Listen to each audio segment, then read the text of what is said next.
Hi everyone, my name is Cynthia Malia Tumbunia. I'm from Rommel 4 and my student ID number is 250801020.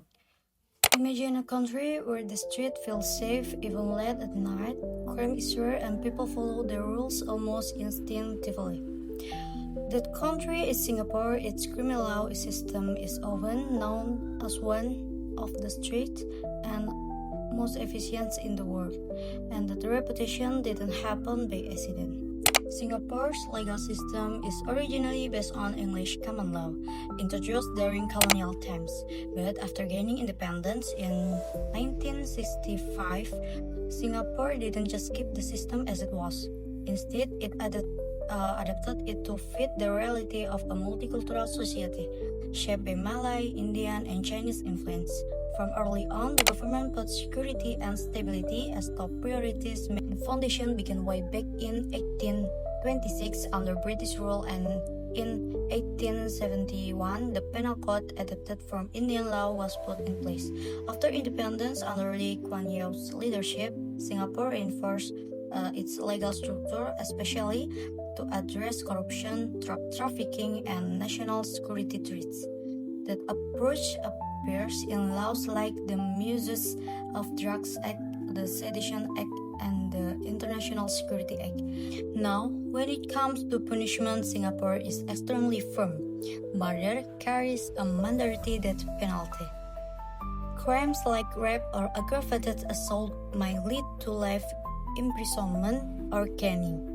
Even small amounts of illegal drugs can lead to capital punishment based on the zero tolerance policy. Procedures are also highly efficient. Police can conduct arrests without a warrant if strong suspicion exists.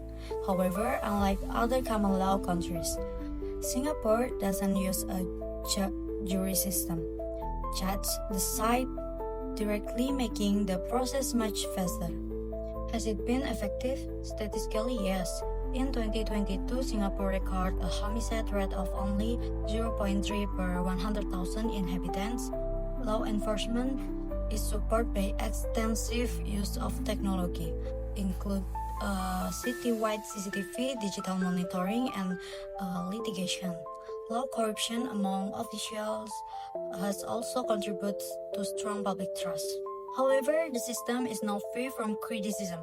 Organizations like Amnesty International and Human Rights Watch often raise concerns about the frequent use of the death penalty, the reversal of the burden of proof in drug cases, and the detention without trial under the Internal Security Act.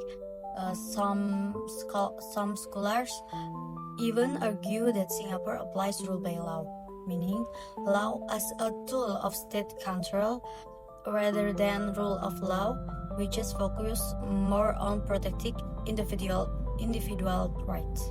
When compared to Indonesia, the difference becomes clear. Indonesia used the civil law system with stronger protection of defendants' rights and presumption of innocence. Singapore, meanwhile, prioritizes public order and deterrence, believing that the best way to prevent crime is through strong and strict enforcement.